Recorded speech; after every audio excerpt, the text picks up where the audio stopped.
Hello friend, আপনারা সবাই কেমন আছেন? আশা করি আলহামদুলিল্লাহ সবাই ভালো আছেন। আজকে কোনো ব্লগ ভিডিও বানাবো না। আজকে আপনাদেরকে আমার জীবনের কাহিনী, আমি কিভাবে ইউটিউব চ্যানেল খুলেছি, আর আট আট মাসের মধ্যে মধ্যে আমার 1 লাখ সাবস্ক্রাইবার পূর্ণ হয়েছে, আর আপনারা কিভাবে করবেন আর আমার কিভাবে পূর্ণ হলো, এই ভিডিওতে আপনাদেরকে আমি জানাতে চলেছি। আমি 8 মাস পেহলে না 8 মাস হয়ে গেল আমার চ্যানেল খোলা। তখন আমার ইচ্ছা ছিল না চ্যানেল খোলার, কিন্তু আমার বন্ধুগুলো দেখি চ্যানেল খুলেছে, তো আমি ভাবলাম যে আমার একটা চ্যানেল খুলে দেন। তারপরে থেকে আমি একটা চ্যানেল খুলে দিল। চ্যানেল খোলার পর আমি লাগাতার ভিডিও আপলোড করতে থাকি।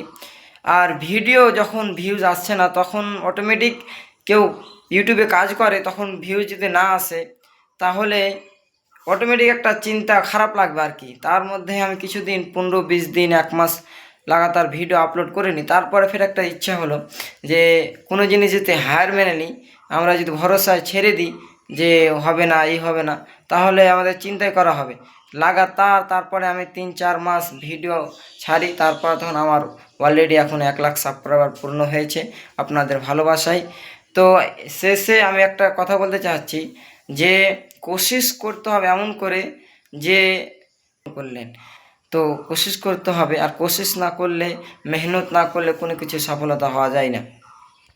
তো ভালো থাকেন, পরে ভিডিও দেখা হবে।